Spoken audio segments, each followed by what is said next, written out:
우리가 살면서 뭔가를 끝까지 한다고 하는 것은 참 힘든 일입니다. 쉬운 일은 아닌 거죠. 누구나 시작은 할 수 있지만, 물론 시작하는 것 그 자체도 힘든 일이긴 하지만, 어쨌든 시작은 할 수 있지만 끝까지 한다는 거, 끝을 잘 맺는다고 하는 거는 이게 아무나 할 수 있다거나 쉽게 할 수 있는 일은 아닙니다. 왜냐하면 감정이나 상황에 휘둘리지 않고 처음에 결심을 잘 유지했다는 것이거든요. 그리고 시작한 일에 대한 책임감을 가지고 자신과 및 타인과의 약속을 잘 이행했다는 뜻이기도 하고요. 순간순간 부족한 부분들을 그때그때마다 잘 다듬고 갈고 닦고, 그래서 더 나은 모습으로 나아가는 최선을 다함과 정성을 다함이 있었다는 것을 의미하기 때문입니다. 그래서 뭔가를 끝까지 한다고 하는 건 대단한 일이고 박수 받을 만한 일이고 존경받아 마땅한 일입니다. 우리가 대표적인 예로 우리가 이제 마라톤 경기를 이제 들 수 있는데, 우리가 잘 알듯이 42.195km를 달리는 경기입니다. 마라톤 경기 물론 1, 2, 3등도 중요하지만 마라톤 그 42.195km를 완주한 모든 사람에게 박수를 쳐주게 됩니다. 그 이유는 우승한 사람뿐만 아니라 그의 그 페이스가 무너지고 숨이 턱 끝까지 차오르는 그런 극한의 순간인 그거를 데드 포인트라고 그랬는데, 사선이죠. 그 데드 포인트를 넘기면서 끝까지 마지막까지 달린 인간 승리이기 때문에 마라톤은 완주만 해도, 그게 몇 시간이 걸린 게 중요한 게 아니고 완주만 해도 박수치고 대단한 일이라고 존경받아 마땅한 일입니다. 끝까지 달렸다는 것이 중요한 일이기 때문입니다. 우리는 인생을 종종 이 마라톤에 비유합니다. 인생은 단거리 질주가 아니고 장기전, 마라톤과 같은 긴 여정입니다. 그래서 초반에 너무 빨리 달리면 페이스 조절에 실패해서 중간에 지쳐 쓰러지기 쉽고, 그렇다고 너무 늦게 출발했다고 해서 또 끝이 결정되는 것도 아니기 때문에 그렇습니다. 마라톤에서 가장 위험한 것은요, 초반에 오버페이스 하는 것인데, 그런 것처럼 인생도 초반에 의욕만 앞서가지고 모든 에너지를 다 소진하면 정작 중요한 순간에 힘을 쓰지 못하는 번아웃을 겪게 됩니다. 마라톤 첫 출발선부터 마지막 통과하는 결승선에 오기까지 별별 일이 일어나고 별별 생각이 나는 순간이 있듯이, 인생이라고 하는 이 긴 거리를 달려갈 때에도 마찬가지로 별별 일들이 다 일어나고 별별 생각이 다 듭니다. 감당할 수 없을 만큼의 큰 파도가 밀려오기도 하고, 비바람이 동반돼서 서 있기조차도 힘든 날도 있고, 눈보라가 불어와서 눈을 뜨기조차 힘든 날도 있습니다. 그렇지만 이런 것들을 다 이겨내고, 또 이겨내야, 극복해내야, 싸워 승리해야 인생의 경주를 끝까지 할 수 있습니다.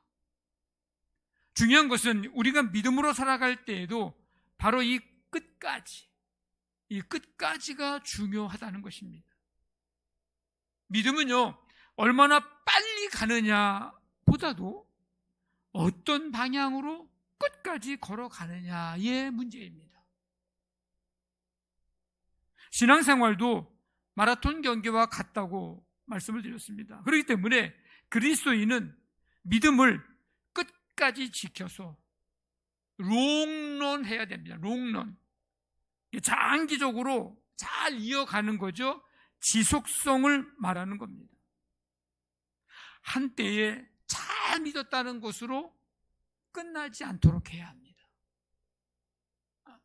내가 옛날에 잘 믿었어, 그걸로 끝나지 않도록 해야 된다는 거예요. 내가 젊었을 때 잘 믿었다는 것으로 끝나서는 안 된다는 겁니다. 내가 그때는 잘 믿었지, 내가 그때는 잘 나갔던 때야, 그것으로 끝나서는 안 된다는 거예요. 중간에 포기해서도 안 되고, 세상으로 돌아가서도 안 되고, 가다가 주저앉아 있어서도 안 되고, 흔들려 뿌리채 뽑혀서도 안 되고, 시간이 지나감에 따라 서서히 하나님에게서 멀어져 가서도 안 됩니다. 지금 믿어야 하고 그 믿음 끝까지 가야 합니다. 그런 의미에서 우리는 사도 바울이 했던 고백을 다시 한번 기억해야 합니다. 나는 선한 싸움을 싸우고 달려갈 길을 마치고 믿음을 지켰다. 매우 중요한 고백입니다. 오늘 여기에 있는 여러분 모두의 이 사도 바울의 고백이 여러분 모두의, 우리 모두의 고백이 되기를 간절히 원합니다. 지금 이 히브리서를 받아들고 읽는 그리스도인들의 믿음의 모습이 어땠느냐면, 먼저 12절 보면 알 수가 있는데, 너희 중에 누가 믿지 아니하는 악한 마음을 품고 살아계신 하나님에게서 떨어질까 조심할 것이요. 이 말씀을 보면 지금 그리스도인 중에서 이따금 찾아오는 불신앙, 악한 마음으로 하나님에게서 멀어지려는 사람들이 있었다는 것을 알 수가 있습니다. 그래서 그들에게, 그들과 함께 공동체를 이루고 있는 사람들에게 조심해라, 경계해야 된다, 잘 살펴봐라 라고 권면을 해주고 있는 것입니다. 우리가 믿음으로 살면서 가장 경계해야 할 것이 바로 이겁니다. 죄의 유혹으로, 삶의 다양한 문제와 어려운 상황으로 말미암아 마음이 굳어져서 하나님으로부터 멀어지는 것, 이렇게 되지 않도록 우리도 조심하고 경계하고 살펴보고 깨어 있어야 한다. 또 한 가지, 지금 이 히브리서를 받아들고 읽는 그리스도인들의 믿음의 모습이 어땠느냐면 13절 보면 알 수가 있는데, 너희 중에 누구든지 죄의 유혹으로 완고하게 되지 않도록 하라. 지금 죄의 유혹에 넘어가서 완고하게 된 자들이 있었다는 것을 알 수가 있습니다. 죄로 인해, 이 세상의, 이 땅의 쾌락으로 인해 마음이 굳어지지 않도록 하라고, 그래서 권면을 해주고 있는 겁니다. 자, 이런 상황과 환경 가운데서 흔들리는 자들에게, 흘러 떠내려가는 표류 신앙을 가진 자들에게, 시선이 예수님께 고정되어 있지 않고 방향을 잃어버린 자들에게 지금 히브리서 이 저자는 한 가지 강력하게 경고하고 권면을 해주고 있습니다. 그게 14절인 거예요. 우리가 시작할 때에 확신한 것을 끝까지 견고히 잡고 있으면, 처음 확신을 끝까지 견고히 잡고 있어라, 이런 권면입니다. 14절에서 우리가 시작할 때에 확신한 것, 다시 말하면 처음 확신이거든요. 그게 뭘까? 그게 뭔데 그걸 끝까지 견고히 잡고 있으라는 그런 강력한 권면을 지금 해주고 있는 걸까? 이 처음 확신은 원래의 단어의 의미는 본질 기초라는 뜻이에요. 그러니까 그리스도인들이 처음 예수 그리스도를 영접하며 가졌던 그 견고한 믿음, 그거 끝까지 견고히 잡아야 된다. 처음 복음을 들었을 때에 가졌던 예수 그리스도에 대한 전적인 신뢰, 구원의 확신, 그리고 하나님 나라에 대한 소망, 그거 끝까지 견고히 붙들고 있어야 된다. 예수 그리스도가 하나님의 아들이시며 우리의 유일한 대제사장이시고 구원자라는 사실을 처음 듣고 배우고 받아들인 것, 그 확신, 그거 끝까지 견고히 잡고 있어야 된다. 그래야 어떻게 되는 거예요? 표류신앙 되지 않고, 그래야 방향 잃어버리지 않고, 그래야 끝까지 달려갈 길, 믿음의 선한 싸움을 싸우면서 그 길을 걸어갈 수 있고. 성도 여러분, 여러분은 어떻습니까? 처음 믿음 생활 시작했을 때를 한번 조용히 한번 떠올려 보시고, 곰곰이 한번 생각해 보시고, 지금 2026년 2월 15일 지금의 나의 모습, 신앙의 모습을 한번 살펴보면서 한번 보십시오. 살펴보십시오. 우리가 처음 확신한 것, 그게 뭡니까? 하나님은 살아계시다. 살아계신 하나님에 대한 확신이 우리에게 있었습니다. 하나님은 나와 함께 계시다. 함께 하시는 하나님에 대한 확신이 있었습니다. 우리가 처음에 하나님은 내 곁에 계시고 예수는 그리스도시고 메시아시고 구세주이시고 나는 하나님의 자녀고 나 예수 그리스도의 피로 죄사함 받고 구원받은 구원의 확신을 가졌고 나의 기도 언제나 하나님 들으시고 가장 좋은 때에 가장 좋은 방식으로 가장 좋은 것으로 응답하시는 하나님에 대한 확신이 있었고 하나님은 순종하는 자에게 복을 주신다는 확신을 가졌고 그 어떤 것도 우리를 하나님의 사랑에서 끊을 수 없다고 하는 이 확신을 우리가 처음 믿을 때에 이 확신을 가지고 출발을 했습니다. 여러분, 지금도 여전히 계속 확신하고 붙들고 계십니까?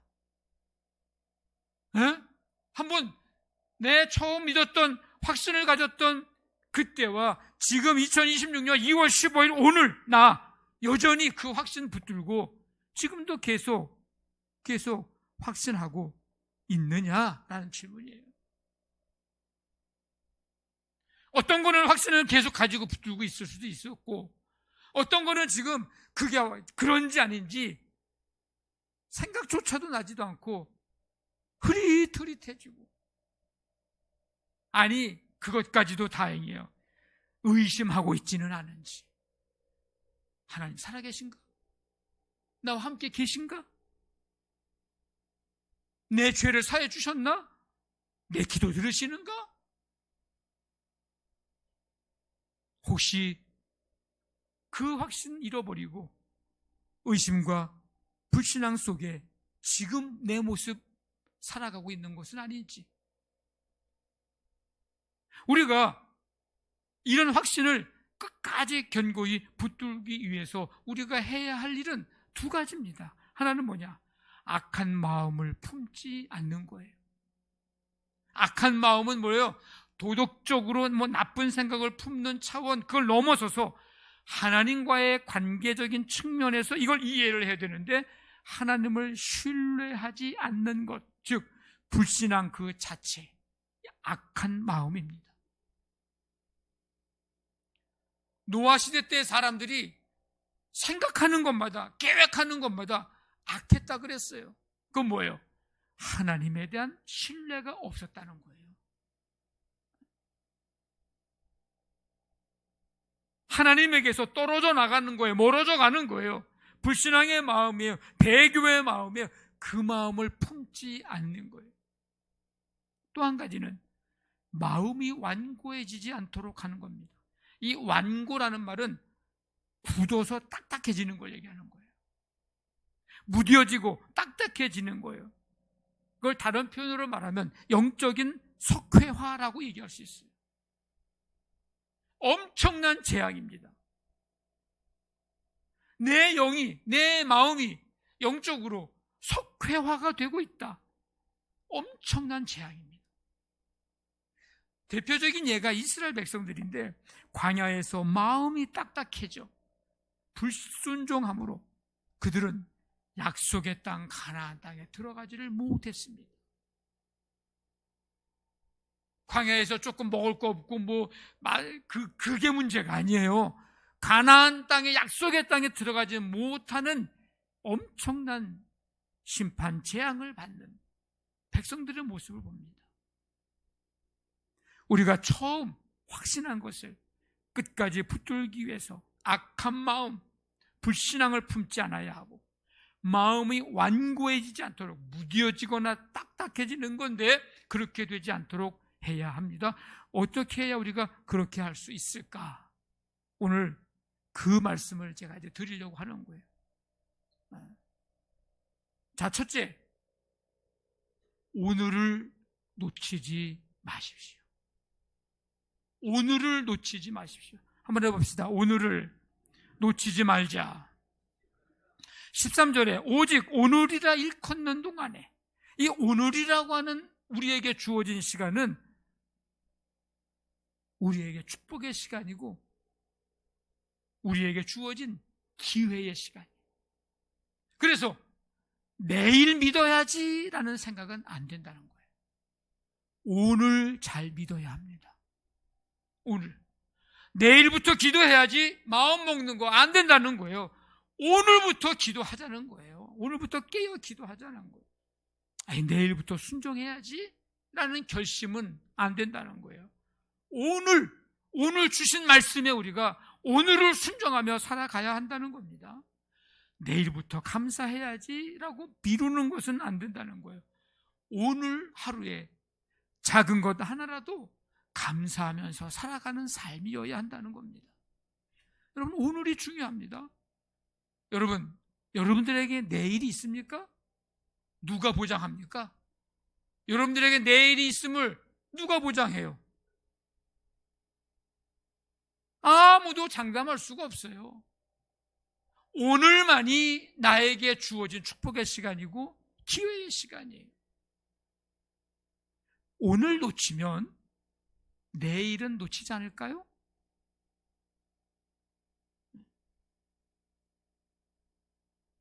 내일은 견고히 붙들 수 있을까요? 아닙니다.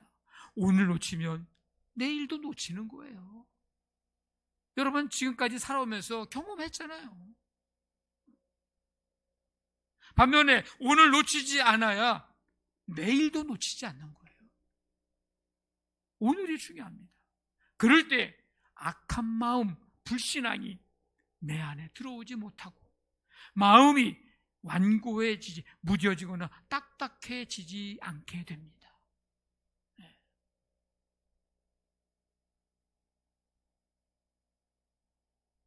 여러분들이 농사 줘보셨는지 모르겠는데 한 해의 땅을 묵히잖아요. 어떻게 될까요? 딱딱하죠.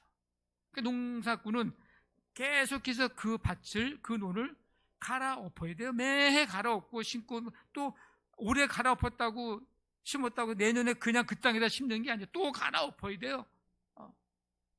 그래야죠. 그거 1년, 3년, 5년 그냥 두면요, 그냥 딱딱해지고 굳어져서요, 뭘 뿌려도 나진 않을 거예요.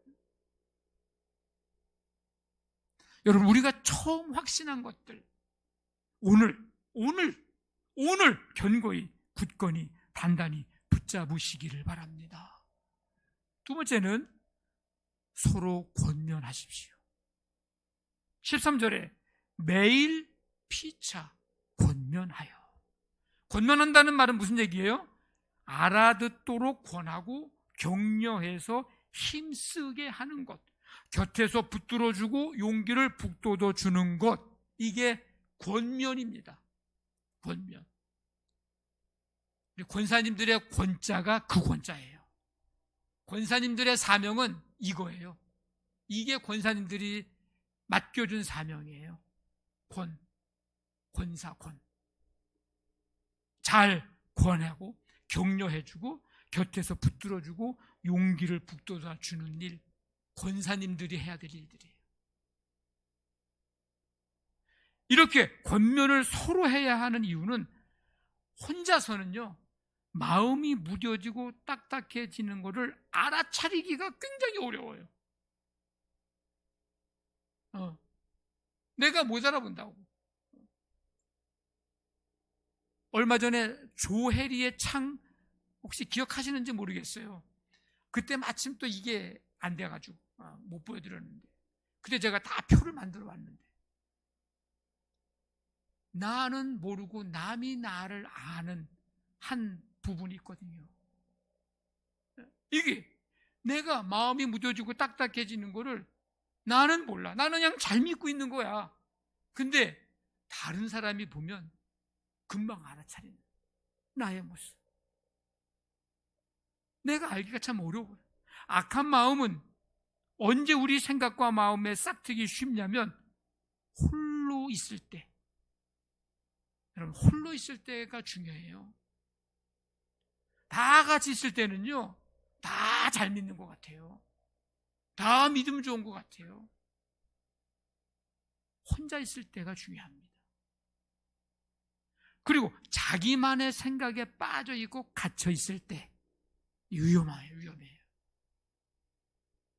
그래서 함께 신앙생활하고 있는 교회 공동체가 중요합니다. 어떤 분위기의 공동체에서 신앙생활하고 있느냐는 곧 내 안에 악한 마음, 불신앙이 들어오느냐, 마음이 무뎌지고 딱딱해지느냐와의 관계가 있기 때문에 중요하다는 거예요. 그래서 교회 공동체가, 그 교회의 분위기가 매우 중요합니다. 매우 중요해요.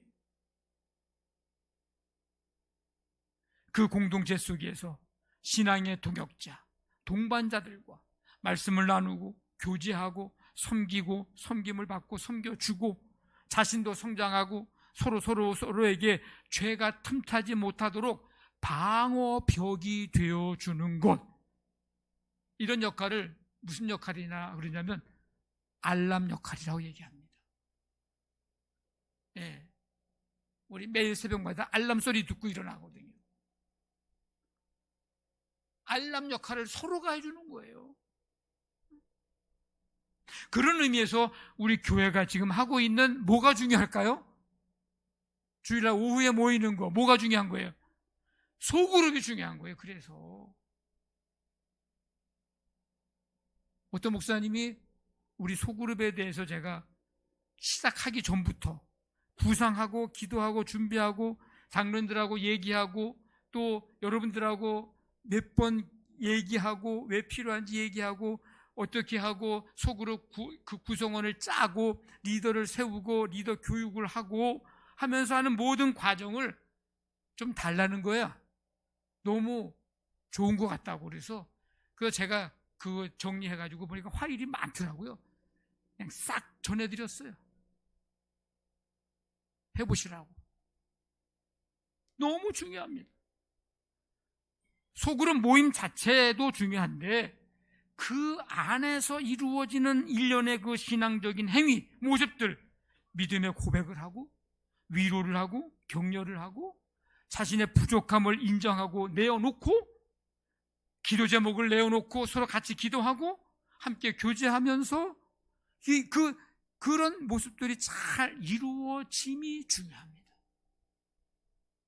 그래서 히브리서 10장에 보면 서로 돌아보아 사랑과 선행을 격려하며 모이기를 패하는 어떤 사람들의 습관과 같이 하지 말고 오직 권면하여, 여기도 나와요. 권면하여 그날이 가까움을 볼수록 더욱 그리하자. 골로새서 그리스도의 말씀이 너희 속에 풍성히 거하여 모든 지혜로 피차 가르치며 권면하고, 여기도 그게 나와요. 신앙이 무뎌지지 않도록 서로 챙겨주고 선한 영향력을 서로가 끼치고 그리고 바르게 이끌어주는 일을 할 때 악한 마음, 불신앙이 우리에게 틈타지 못하게 되고 우리의 마음이 무뎌지거나 딱딱해지지 않게 됩니다. 우리가 처음 확신한 것들, 그거 굳건히 견고히 붙들 수 있도록 서로 권면하시기를 간절히 바랍니다. 세 번째, 영적 석회화가 되지 않도록 하십시오. 13절 보면 완고하게 되지 않도록 하라. 아까 이거를 제가 영적 석회화라고 얘기했어요. 여러분, 석회화가 뭡니까? 조직에, 우리의 몸 안에 칼슘이 쌓여서 딱딱하게 굳는 현상. 속회화. 더 전문적인 얘기하면 잘 모르기 때문에 실수할까봐 여기까지 그냥 사전적인 의미예요. 굳는 현상이에요. 또 어떤 사람은 뭐 어깨에 석회가 꼈다, 어디에 석회가 꼈다, 이런 얘기 여러분 건강검진 받으면서 듣죠? 굳었다는 거예요. 거기에 쌓여서. 이거를 그래서 인간의 내면이나 정신 상태에 비유하기도 합니다. 그러니까 영적 석회화는 유연하고 생기 넘쳐야 할 마음이나 영혼에 딱딱하게 굳어버려가지고 더 이상 새로운 자극이나 감동이나 변화를 받아들이지 못하는 상태, 이게 영적 석회화 현상이에요. 이게 나타나면 어떤 증상이 나타나냐? 타인의 슬픔이나 기쁨에 무뎌져요. 그리고 내가 맞고 너는 틀리다는 생각이 고착화돼가지고 새로운 관점을 받아들이지를 않아요. 일상의 작은 아름다운 것들을 보거나 예쁜 것을 보거나 신비로운 것을 보거나 할 때에 더 이상 그에게는요, 감탄이 없어요. 감탄이 없어요. 변화를 극도로 꺼려합니다. 그래서 우리에게 뭐가 필요하느냐? 영혼의 스트레칭이 필요한 거예요. 여러분 평소에 자주 하는 게 뭐예요? 스트레칭 아닙니까? 저도요, 딱 눈 뜨고 일어나면요, 바로 안 일어나요. 그냥 이리 굴르고 저리 굴르고, 발가락을 세웠다 눕혔다 하고, 어릴 때는 들었다 놨다 하고, 팔을 또 그냥 위로 뻗어가지고 쭉 뻗기도 하고요. 몇 번 그러고 나서 일어나요. 한결 다릅니다. 스트레칭을 왜 하는 거예요? 몸의 근육이나 인대를 의도적으로 늘려서 근육의 유연성을 높여주고 관절의 가동 범위를 높이는 거예요. 스트레칭을 안 하면 요만큼 구부렸던 것이 스트레칭을 하게 되면 이만큼까지 펼쳐지게 되죠. 근육과 또 그 관절을 잘 움직여서 범위를 넓게 하는 거예요. 그러니까 운동 전에는 부상을 방지하기 위해서, 체온을 상승하기 위해서 스트레칭을 합니다. 선수들이. 그래서 모든 선수들이요, 그냥 우리가 경기를 볼 때는 그 시간에 딱 나와서 하는 것 같죠? 아니에요. 1시간, 2시간, 3시간 전에 나와서 운동장에서, 코트에서 다 스트레칭하고 해서 몸을 부드럽게 만들고 열을 상승시키고 해서 그 다음에 경기에 딱 들어가서 경기를 하는 거예요. 그러면 어떻게 돼요? 부상을 안 당해요. 운동 후에는요, 그냥 경기 끝났다고 선수들이 집에 가지 않아요. 다시 그 자리에서, 배구 같은 경우는 그 코트에 다시 다 앉아가지고 다시 다 다리 그냥 쭉쭉 그냥 찢고 하면서 그냥 스트레칭을 또 해줍니다. 유연성을 향상시키는 거죠. 일상 속에서는 자세를 교정하고 피로를 해소하기 위해서 스트레칭을 합니다. 별거 아닌 것 같아요. 근데 굉장히 중요한 그런 요소입니다. 우리의 영혼에도 스트레칭이 필요합니다. 영혼의 근육을 늘려야 되는 거예요. 그래야 영적인 석회화 현상을 방지할 수가 있는 거예요. 그럼 영혼의 스트레칭은 어떻게 해야 하는 건가? 이 영적인 위생 관리를 잘하는 겁니다. 우리가 처음 확신한 것들, 잃어버리고 의심이나 불안, 12절에 있는 그 악한 마음, 그런 거죠. 그런 것들이 찾아올 때, 내게 의심이나 불안이 찾아올 때에 그걸 당연하게 받아들이지 마시고 질문하는 거예요. 지금 내 마음에 들어온 이 생각이, 이 마음이 하나님이 주신 확신과 일치하는가? 라는 질문을 던져보는 거예요. 의심과 불안을 하나님의 말씀으로 씻어내는 거예요. 씻어버리는 거예요. 여러분 바이러스 안 걸리고 코로나 오고 막 그랬을 때 어떻게 했어요? 씻지 말래도 그냥 가서 팍 씻는 거예요. 그냥 손 씻고 그냥. 우리의 영적인 위생 관리가 얼마나 필요한지 모릅니다. 의심과 불안이 내게 들어올 때에 내가 처음에 확신했던 것들과 이게 같은가? 아유, 다르네? 그러면 뭐예요? 말씀으로 씻어내 버리는 거예요. 씻어내 버려야 돼요. 그리고 영적인 매너리즘에 빠지지 않아야 합니다. 가장 흔한 원인이에요. 영적 속회화가 되는 가장 흔한 원인이 이거예요. 매일 반복되는 일상 속에서 살던 대로 그냥 살면 편안해지죠. 굳이 뭐 생각하거나 느끼려 하지 않게 되면서 어떻게 해요? 서서히 굳어가는 거예요. 다 귀찮은 거야. 그냥 생각하는 것도 귀찮고 그냥 주일날 가서 예배드리고 그냥 가면 되지. 뭐 그렇게 뭐 주님을 생각하고 뭐 그냥 편한 대로 그냥 살던 대로 살지. 그러다 보면 점점 내 영이 매너리즘에 빠지게 돼서 서서히 굳어가게 되는 거예요. 그러니까 무슨 얘기를 해도요, 그 말씀에 감동이 없고 은혜가 없고요, 없어요. 변화되고자 하는 마음도 없어요. 그리고 이 영적 속회화를 막기 위해서 이 영혼의 스트레칭을 하는 건 뭐냐면 매일 찬양하고 매일 감사하며 사는 거예요. 이 속회화된 영혼을 뭐라고 비유할 수 있냐면 감정에 가뭄이 들었다, 이렇게 생각하시면 돼요. 내 감정에 가뭄이 들었어요. 그 어떻게 됩니까? 촉촉히 적셔야 될 거 아니에요. 그게 뭐예요? 감사와 감탄이라고 하는 이 촉촉히 적시는 수분이 필요한 거예요. 찬양이라고 하는 하나님, 마르지 않는 하나님, 생수의 근원이신 하나님과 나와 연결시키는 이 찬양이라고 하는 파이프라인이 내게 필요한 거예요. 그래서 매일 찬양하고 매일 감사하며 사는 삶이 내 영의 속회화 과정을 딱딱해지는 거를, 무뎌지는 거를 방지해주는 영혼의 스트레칭을 하고 있는 삶입니다.